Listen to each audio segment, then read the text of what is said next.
자, 시청자 여러분 안녕하십니까? 예, 공정기회 박탈 분노연합 이종배 대표 나오셨습니다. 예, 불러주셔서 감사드립니다. 예, 오늘 어디 또 고발하러 갔었다면서요? 오늘이 이제 화요일 아닙니까? 네. 예, 그 유은혜 교육부 장관을 고발하기 위해서 여기 방송 오기 전에 예, 11시에 서울중앙지검 앞에서 유은혜 장관을 고발을 했는데 그 고발 내용 조금 말씀드리면 예, 말씀하세요. 그 전교조 이제 저번 시간에도 말씀드렸다시피 연가 투쟁이라는 게 교사들이 휴가를 내거나 연가를 내거나 조퇴를 하고 시위에 참가하는 거지 않습니까? 그런데 어떤 그 휴가 지침에 보면 이제 교사들은 학기 중에는 수업 일수에서는 이제 못 내게 되어 있습니다. 연가 같은 특별한 경우가 아니라면. 근데 특별한 경우라는 게 뭐 어떤 상을 당하거나 그런 경우인데 그런 경우가 아니라 집회 참석을 한다는 이유로 그 연가를 이제 허용하는 게 불법이고 불법이지. 과거 정부에서는 다 그걸 불법으로 간주를 해서 처벌을 했고 법원에서도 그렇게 이제 판결을 내렸는데 근데 이번에 유은혜 장관은 그걸 이제 묵인을 하고 있다는 거죠. 그러면 불법을 묵인하고 있으면 이거 불법 교육계에서 일어나고 있는 불법을 바로잡을 의무가 있지 않습니까? 당연히 교육부 장관이라면 교육부 장관의 그 정부조직법이나 교육기본법에 보면 교육부 장관은 전반적인 교육을 지도 감독하고 학교를 지도 감독하고 그런 권한이 있죠. 예, 또 소속 공무원을 지도 감독할 권한과 의무가 있습니다. 그러면 소속 공무원이나 학교의 불법적인 부분에 대해서 당연히 불법이 일어나지 않도록 미연에 방지하기 위한 조치를 취해야 되고 만약 불법을 저질렀다? 당연히 그러면 징계를 한다든지 사법 처리를 한다든지 그 불법을 바로잡기 위한 행위를 해야 되는데 아무것도 안 하고 기자가 이제 어떻게 할 거냐 지금 불법적인 연가 투쟁에 대해서 하니까 우리 징계할 생각이 없다라고 하길래 그러면 지금 이번에 오늘 유은혜 장관은 뭐 직무유기로 했습니까? 직무유기죠. 예, 왜 그 어떤 전교조의 불법에 침묵하고 묵인을 하느냐. 자, 이건 지난주에도 우리가 이야기를 나눴었는데요. 교사들은 연차가 있지만은 그 연차는 교사들은 다른 직종하고 다르게 특수하게 그 여름 방학, 겨울 방학, 봄 방학이 있기 때문에 가급적이면 그 방학 때 연차를 쓰는 써야죠. 특수한 그런 직업입니다. 직업군이죠. 그런데 그걸 갖다가 연차를 이 학기 중에 휴가를 내어서 데모하러 가는데 쓴다. 그거는 말이 안 되죠. 데모하러 가는 것뿐만 아니라 학기 중에 쓴다라는 것 자체가 말이 안 되는데 더군다나 데모를 하러 간다고 연차를 쓴다. 그거는 뭐 그리고 이게 크게 두 가지 쟁점이 있는데요. 첫째는 뭐냐 하면 만약 이렇게 전교조의 불법 연가를 많이 허용하지 않습니까? 교육부가 지도 감독해야 될 교육부 허용하지 않습니까? 그러면 우리나라 최대 교원단체 교총입니다. 그럼 교총이 자신들의 어떤 이익을 관철시키기 위해서 교사들 다 연관해가지고 했을 때 이거 불법이라고 어떻게 막을 수 있겠습니까? 이게? 자, 그리고 또 전교조는 지금 어떻게 뭐 속으로야 전교조가 현 정권하고 얼마나 가깝는지 몰라도 어쨌든 공식적으로 전교조는 법의 노조. 법의 노조죠. 그러니까 법의 노조라는 거는 노조라는 것은 정부가 인정해야 의미가 있는 거지. 법의 노조는 그건 아무것도 아닌 거죠. 사실 그냥 이제 시민단체 같은 개념 좀 직설적으로 말씀드리면 그냥 뭐라고 할까요? 아무런 이 법적인 자격을 가지지 못한 임의단체에 불과한 지금 상황이 전교조인데 그 단체 활동에 연가를 갖다가 허용해준다 학기 중에 그거는 유은혜가 직무유기를 명백히 했다고 저도 생각합니다. 그리고 마지막으로 한 가지 짚고 넘어가야 될 게 그 유은혜 장관이 이제 임명되는 시기에 얼마나 그 비판을 많이 받았습니까? 뭐 여러 가지 비위 사실이 많이 이제 밝혀져 가지고 비판을 받았는데 그것을 돌파하려는 의도인지는 모르겠지만 한유총을 이잡듯이 잡았지 않았습니까? 그래가지고 한유총이 이 등원 연기를 하겠다 하니까 그때 유은혜 장관이 했던 말이 뭐냐 하면 불법이다. 애들 볼모를 잡고 있는 불법이다. 좌시하지 않겠다. 학습권을 침해한다. 저희가 지금 전교조를 비판하고 있는 그런 논리를 그대로 그때 한유총이 똑같이 그 사람들이 다 했죠. 형사고발하겠다, 징계하겠다, 온갖 급박을 다 했었거든요. 그런데 왜 전교조의 그 똑같은 학습권 침해, 불법적인 부분에서는 왜 입을 닫고 있냐는 거죠. 이런 이중적인 교육부 수장이라는 사람의 어떤 이중적인 행태에 우리 학생들이 뭘 보고 배우겠냐는 겁니다. 배울 게 없죠 뭐. 그러니까 지금 빨리 사법처리가 깜빵을 가든지 해야 되는 거 아닙니까? 지금? 맞습니다. 그래가지고 저희가 이제 그 분노를 참지 못하고 예. 오늘 이제 가서 고발을 했는데 좀 에피소드 말씀을 드리면 예, 말씀하세요. 저희가 이제 가서 이제 성명서 낭독하고 뭐 구호 제창도 하고 네. 했는데 왠지 좀 제가 기자회견을 많이 하지 않습니까? 예. 근데 생각보다 이제 사진 기자도 많이 오시고 또 카메라까지 왔더라고요. 분위기가 그래서 이게 좀 좋더라. 예, 오늘 좀 되는 날이구나. 기분이 왜냐하면 기껏 그렇죠. 기자들 양 고생하는데 왔는데 기자들이 많이 있어야 또 기분이 좋죠. 많이 알리려고 기자회견 하는 거니까요. 했는데 그래서 이제 저희 끝나고 저는 이제 고발장 접수하려고 쓱 빠지니까 갑자기 뒤에서 대기하던 줄이 싹 앞으로 오더라고요. 예. 앞으로 오는데 보니까 그 이제 유기준 의원이 있고 뭐 다른 분들은 제가 뭐 잘 모르겠습니다. 예, 한국당 의원들이 예. 있죠. 아무튼 그 유기준 의원이 그 이제 석탄 북한 석탄 밀반입 관련 해가지고 이제 그걸 이제 기자회견을 하시고 그 다음에 고발장을 접수를 하시더라고요. 그래서 한마디 하려다 참았습니다. 근데 이 양반들 좀 예. 하려면 일찍 좀 하지. 예. 우리가 21일 날 집회를 예고하니까 검찰은 우리들 은행 불법 대출 관련한 이 기소 사건에 대해 예. 무혐의다라고 예. 이야기를 하고, 그리고 또 한국당은 또 느닷없이 오늘 북한산 석탄 밀반입 사건과 관련해서 예. 고발장을 냈는데 누구누구를 고발했는가 하면 정의용 국가안보실장, 예. 조현배 해양경찰청장, 김영문 관세청 청장, 그리고 지금 와이저 어니스트호에 석탄을 수입하려고 했던 예. 일산 소재 에너맥스 코리아 이 네 곳을, 네 사람을 예. 직권남용, 직무유기, 남북교류협력법 위반, 예. 관세법 위반으로 지금 오늘 이 고발을 했다는 예. 겁니다. 그래서 그래 좀 빨리 하세요, 빨리. 왜냐하면 빨리 안 하고 그냥 우리가 좀 한다 하면 이제 그때서야 움직이고 마지 못해. 겁을 내고 왜 그런지 모르겠어요. 뭐 안 한 것보다 하는 건 나은 건데. 그래서 앵그리 블루 집회가 의미가 있는 게 검찰이 얼마나 지금 우리들 은행을 봐주고 있고 한 패거리인가. 예? 예. 그게 지금 윤규건이하고 한 패거리인가 다 여기 입증이 됐고, 또 이 한국당은 지금까지 한 발짝도 안 움직이더니만 이제 또 우리 집회하기 직전에 또 북한 설탄 밀수하고 관련해 가지고 고발장을 접수하는 이런 일이 있었습니다. 그래서 저는 이제 느끼는 게 뭐냐면 뭐 요즘에 뭐 자유한국당 의원님들도 뭐 고생하시지만 저도 이제 투쟁하는 단체를 이끌고 있지 않습니까? 예. 보면 확실히 좌파들이 이런 걸 잘해요. 집요하기도 하고 탁 포인트를 알고 또 잘하죠. 타이밍을 알고 탁탁 그 이제 찔려야 될 거 탁탁 찔러가면서 타이밍 맞게 탁탁 찔러가면서 잘하는 것 같은데 이런 거는 좀 배워야 됩니다. 이런 이제 뒤늦게 이제 이래 가지고 하면 뭐 이건 오늘 뭐 좀 기사를 많이 봐야 될 텐데 모르겠네요. 예. 뭐 많이 볼지는. 자, 그래서 예. 오늘 이제 한국당이 대북 제재 특임 행위로 북한 석탄 관련 정의용 등을 고발했다. 이런 부분인데요. 예.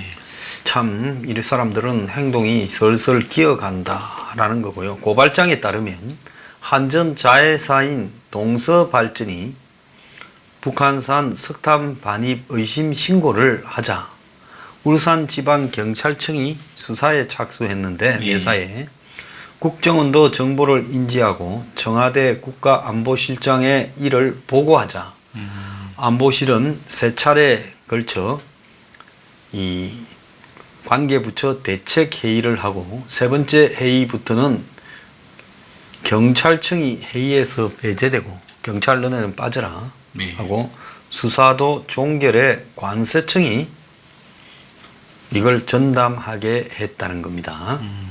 그래서 고발 대리인을 맡을 예정인 이 정구성 JCN 파트너스 변호사는 이 언론과 통화에서 관세청과 경찰이 둘 다 수사에 착수하고 있다가 갑자기 경찰이 빠지고 관세청이 전담하게 된 사안이라며 관세법뿐만 아니라 이 나라의 남북교류협력법 위반 혐의도 있는데 이는 관세청의 수사 권한이 없어 그냥 경찰이 스스로 수사를 종결했다는 것이 납득이 가지 않는 대목이다. 이렇게 말을 했습니다. 네. 그래서 이 사건에서 경찰이 빠지게 된 부분이 매우 의아스럽다라는 거고요.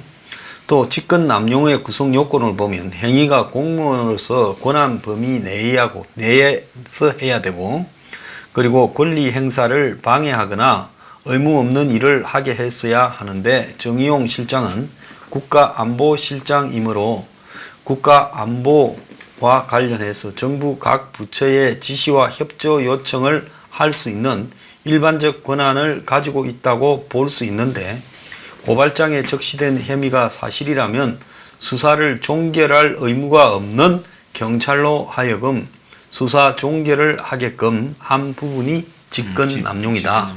의무 없는 일을 하게 하는 그러니까 안보실장이 경찰에 수사 종결했다, 하게 한다라는 것은 둘 다 이렇게 할 입장이 안 되는 사람들끼리 임의적으로 했다는 겁니다. 그리고 고발장에 따르면 이 해경청장과 그리고 관세청장은 이 뭘 짓을 했는가 하면 이 형법상 직무유기 혐의로 이렇게 고발이 되었고요. 그리고 이 NMX라는 회사, 이 회사 사장이 나한테 또 전화가 왔어요. 뭐 한번 찾아오겠다 해서 하면서 옛날에 한 두세 달 됐어요.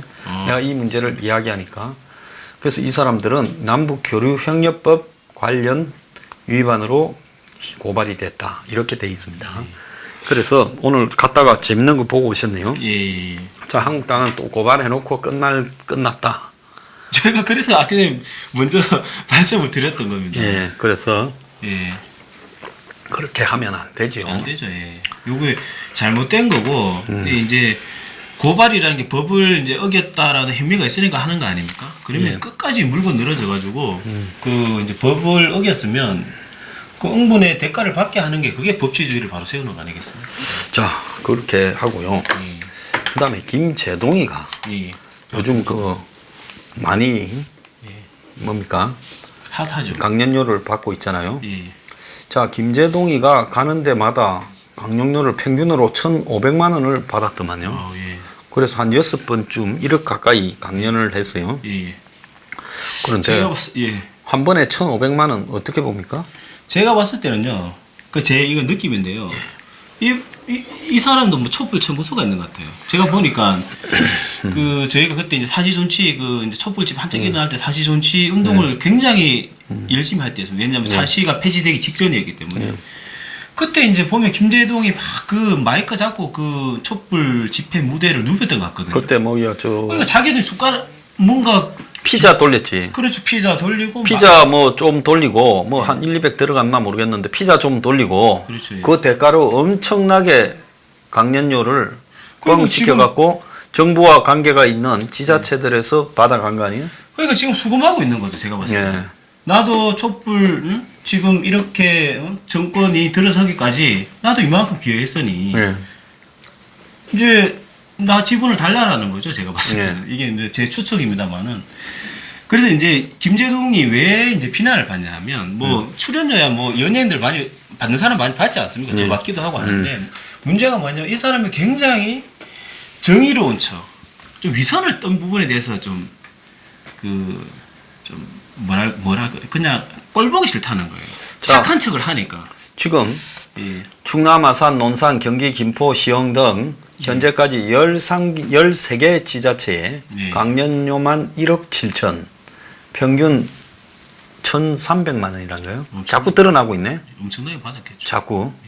이제 아마 근데 이 정도면 진짜 작정하고 밀어준 거 아닐까요? 밀어주지 않고 어떻게 저렇게 근데 되겠어요? 그러면 뭔가 모든 게 기부의 테이크 아닙니까? 네. 진짜 무슨 촛불 청구서 들고 다니면서 이게 받은 건가요? 김재동이가 4년 전에 서울시의 행사에 가서 강연하고 300만 원 받았고 7년 전에는 금천구 행사에서 100만 원 받았다는 거예요.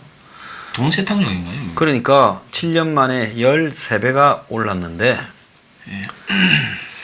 자, 이거는 이 정권의 일종의 화이트 리스트 밀어주기라 이렇게 봐야 되는 부분이 있고요.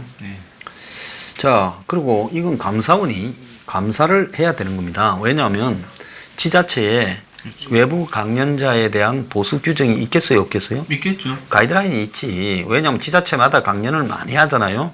하는데 뭐 예산을 다 풀 수는 없는 거 아닙니까? 그러니까 그런 강연에 대한 가이드라인이 있고. 있겠죠. 지침 같은. 근데 지자체들이 자기들 자체 이 예산이 아주 낮잖아요. 그렇죠. 그래서 재정 자립도가 뭐 16%, 10몇 프로 이런데 보통.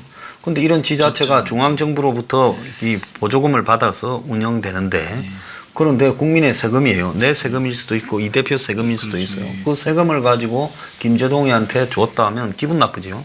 김재동이가 뭐 대기업에 가서나 아니면 뭐 어떤 뭐 엔터테인먼트 회사하고 계약을 해가 뭐 1억을 받든 10억을 받든 그게 재주가 있으면 그거야 우리가 뭐라 그럽니까? 그렇죠. 예, 그거는 뭐 근데 누가 보더라도 지자체에 돌아가면서 그냥 거의 세금이고. 세금으로 김재동이한테 팍팍 밀어줘라. 그래서 김재동이가 지금 어디 가서 90분 강연하는데 1,500만 원 그냥 올려놓으면 회사나 일반이 김재동이 한 불러서 90분 동안 떠들게 하고 1,500만 원 줄 때 있겠어요? 없지요. 그렇죠. 그럼 시장 가격이 아니라는 거예요. 예.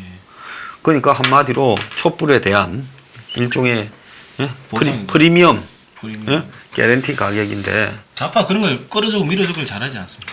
이 대표는 그 밤에 만약에 대리운전 가면 한 번 하고 얼마 받아요? 평균 한 건 시간이 얼마나 걸려요? 그러니까 이제 복귀 시간까지 하면 이제 일단 단가를 10,000원 벌면 손님한테 10,000원 받으면 이 20% 떼니까요. 2,000원 떼고 8,000원? 8,000원 버는 거죠. 그래서 이제 보통 이제 10,000원짜리는 거의 없고 이제 보통 한 15,000원, 20,000원. 근데 평균 한 20,000원 잡았을 때 하루에 밤에 일단 집 밖에 나가면서부터 집에 들어올 때까지 몇 시간에 얼마쯤 되는 겁니까? 근데 그거는 이제 얼마나 오늘 일을 할지 대략 그러니까 평균적인. 대략 한 12, 3만 원 정도. 그럼 소모되는 시간은 얼마입니까?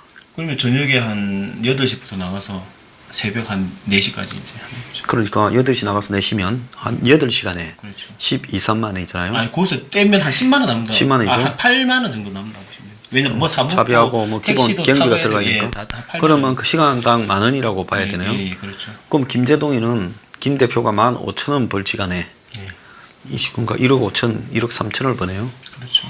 1,000배네. 느끼는 소감이 어떻습니까?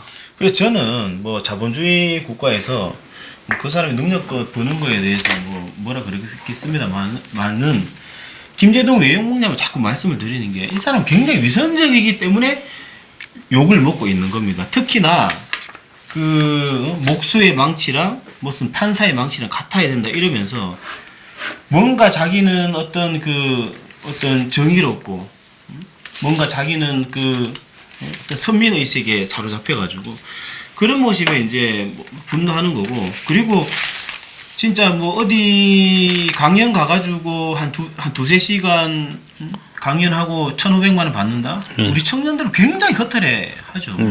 왜냐면 2번 하면 3,000만 원 아닙니까? 그러면 거의 뭐 우리 청년들 초임 연봉이랑 마찬가지입니다. 굉장히 허탈해 하시고 있죠. 자, 지금 그 김재동 부분이 핵심적인 문제는 뭔가 하면 김재동이 현 정권과 가지는 연관 관계. 자, 그래서 방송 출연해서 월 5천을 받는다지 않습니까? KBS에. 자, 그런데 김재동은 그거는 껌값이고 강연을 이렇게 1,500만 원을 다니면서 지금 지자체에 드러난 게 13개 지자체에서 1억 7천만 원을 받아갔다는 거예요. 자, 그러면 이런 식으로 전국의 지자체가 한 200 몇십 개 되죠. 앞으로 김재동이 이 5년 동안에 이걸 다 돌면서 이렇게 받아가면 중소기업 좀 큰 돈이네요. 그렇죠. 근데 이게 또 뭐 자기가 번 거지만 또 좀 의심스러운 부분도 있죠. 자, 어디 쓰는지. 예. 인천에 뭐 그거야 버렸으면 어디 쓰든가 뭐 지가 뭐 어디 뭘 하든가 그거는 뭐 지 마음인데 문제는 인천에 수돗물이 지금 붉은 물이 나온다지 않습니까? 오늘 뭐 엄청나게 많은 사람이 고생을 하고 그 물을 먹은 사람이 다 피부병이 걸리고 그래서 이 생수를 갖다가 집에서 마시고 이런다는데 재난이죠. 지금 이게 돈이 없어가지고 수도관을 교체를 못한다. 뭐 그런 이야기까지 지금 나오고 있어요. 나라가 거꾸로 가고 있는 거죠. 자, 김재동이한테는 줄 돈은 있고 낡은 수도관을 교체할 돈은 없어가지고 저렇게 수도물이 엉망인 거를 갖다가 지금 방치되었다가 지금 저런 사고가 나고 있어요. 그렇죠. 어떻게 생각합니까? 근데 이게 진짜 그 돈이 없어서 이게 왜냐하면 어떤 국민들의 생명과 직결되는 거 아닙니까? 예. 이게 근데 돈이 없어서 못 고친다는 게 이게 말이 안 되는 것 같은데. 몇 년 전에 미국에서도 예. 이 플린턴가 하는 데서 이런 일이 나가지고요. 예. 오바마가 와서 수돗물을 마시는 예. 이런 흉내를 내고 쇼를 한 적이 있어요. 그런데 이게 지금 한국뿐만 아니라 예. 지금 미국에서도 사회 인프라가 낙후되어 있는데 오늘 매경 신문에 보면 붉은 수돗물 쏟아져도 낡은 관 교체 예산이 없다. 수도세를 연 2,300억을 거두면서 인천시는 노후관을 이렇게 교체할 예산이 태부족이라 결국 만 가구가 수돗물에 오염이 되었다. 지금 이 이야기인 겁니다. 그래서 지금 접수된 오염 사례가 2만 4천 건쯤 되고 피부병, 복통, 그리고 학교에는 급식이 중단되고 유치원도 급식이 중단되어 있는 상태라는 거예요. 자, 이게 뭐 온갖 이유를 다 대고 있지만 가장 결정적인 거는 수도관이 낡았으면 교체해 줘야 되는데 그 노후관에서 방향을 뭐 바꾸든가 이 압력을 달리 하니까 이물질이 떨어져 나와가 붙어 있던 이물질이 그게 이제 수돗물에 벌겋게 만드는 원인이 됐다는 거예요. 그런데 인천에 30년 넘은 상수관이 640km라는 거예요. 640km. 네. 이들 노후관은 연간 400억을 들어 6개년 계획에 따라 내년까지 교체할 예정이었는데 예. 이번 사태 전까지 40%에 해당하는 240km의 관을 예산 부족으로 교체하지 못해서 그래서 지금 이런 일이 발생했는데 인천 시민들이 내는 수도세만 연간 2,300억이라는 거예요. 자, 그런데 이런 수도세가 수도와 관련된 SOC에 투자되지 못하고 다 어디다 써버리는지 모르겠어요. 그 있지 않습니까? 일자리 뭐 한다면 54조, 청년수당, 뭐 청년 배려수당, 실업급여. 아니 뭐 세금을 갖고 글을 써야지. 예를 들어서 수도세를 냈는데 그걸 수도관 교체 안 하고 참 어디다가 돈을 쓰고 이 짓거리를 하는지 모르겠어요. 그래서 대한민국에 세금 내는 국민들만 바보가 아닌가 이런 생각도 들어요. 그 세금 걷는 것보다 쓰는 게 더 중요한데. 그래서 저는 이제 이 사태를 보면서 두 가지가 생각나는데 문재인 대통령이 취임하면서 맨날 이렇게 입에 이렇게 늘 이렇게 입버릇처럼 했던 얘기가 그 안전한 나라 아닙니까? 그렇죠. 국민 안전은 국가의 그러니까요. 책임이다 했죠. 안전한 나라에. 저는 이게 굉장히 그 잘못하면 큰 어떤 사고로 이어질 수도 있고 또 이게 어떤 잠복해가지고 후유증이 어떻게 나타날지도 모르고 저는 이걸 뭐 정부에서는 정말 이렇게 딱 만사 일을 제쳐놓고 해결하려고 나서야 되는데 대통령이 보이지가 않고 그다음 54조 같은 걸 여기 써야 되는 일자리 뭐 하면서 지금 흔적도 없어요. 없어진 돈을 이런데 투입했으면 바로 고칠 수 있는 거 아니고 이건 3,400억만 있어도 고치는데요. 이번에 인천에서 수거한 이런 낡은 수도관을 청와대에다 갖다 대가 청와대에서 붉은 수돗물을 좀 먹게 만들고 반드시 대통령이 먹어야 돼요. 맞습니다. 저는 수도 사고가 나면 대통령이 그 지역에 가서 이 투명한 컵에다가 붉은 수돗물을 갖다가 국민 앞에 콸콸콸콸 들이키는 모습을 보고 싶어요. 맞습니다. 그래서 앞으로 법에 그래 만들어 놓으면 지가 그 물 먹기 싫으면 열심히 국민한테 딴 거 아니라 예를 들어서 수돗물이라도 좀 잘 상수도 하수도 이런 관리가 국가의 그렇죠. 기본 아니에요? 국민의 생명과 직결되기 때문에 이거는 정말 그 만사 어떤 일이 있어도 만사 제쳐놓고 이런 것부터 해결해야 되는 게 안전한 나라로 가는 거죠. 자, 인천시 관할에 무슨 필요도 없는 아시안 게임을 하니 뭐 개발을 하니 해가지고 또는 부지기 빚을 져서 인천시가 지금 부도 직전에 올라앉아 있는데 시의 꼬라지는 그런데 이 수도관을 갖다가 못 갈아가.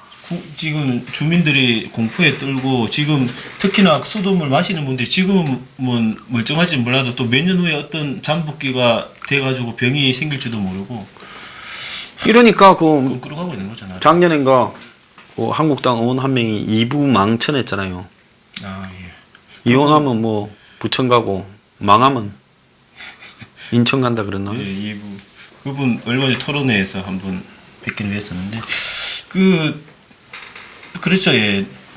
그래서 제가 그 대리운전 할 때가 대리운전 참 인천으로 이렇게 가면 확실히 새로 지은 높다란 건물들이 많더라고요. 뭐 청라, 지부나 이렇게. 아니 뭐 송도 같은 데 가면 송도, 거의 외국 같이. 예. 근데 한쪽은 그리 멋있게 놓고 한쪽은 수돗물이 지금 그러니까 그게 뭔 필요가 있냐. 삐까뻔쩍하게 남 보이게. 그런 게 인천 시민들 사는 거하고. 진짜 딴 건 안 하더라도 만사제 놓고 이거 국민 생명과 직결돼 이런 걸 바로 근데 저는 20일째 이게 해결이 안 된다는 게 저는 이해가 안 됩니다. 이게 국가 어떤 그 인력과 어떤 역량을 다 투입해 가지고 이거부터 빨리 한 3일 만에 해결해 버리고 이래야 되는 거지. 이게 국민 생명과 직결되는데 이걸 지금 18일 20일째 아닙니까? 이 방치한다는 게 안전한 나라입니까 이게 지금? 밤을 새서 수도권 가면 그렇죠. 벌써 갈 건데. 이해가 안 되네. 맨날 안전한 나라 이렇게. 그 왜 그런 줄 알아요? 서울 강남에 만약에 이런 일이 벌어졌다 생각해 보세요. 며칠 만에 해결할 것 같습니까? 강남에 일어나면 뭐 정말 많이 걸려도 한 4, 5일 만에. 그렇죠. 아무리 빨라도 아무리 늦어도 4, 5일 전에 해결되죠. 왜? 거기에 대단하신 분들이 사는데 붉은 수돗물을 그렇죠. 특히 애들 막 있는데 애들 죽일 거자 이러면서 막 해버리면 집값 떨어진다고 하면. 예.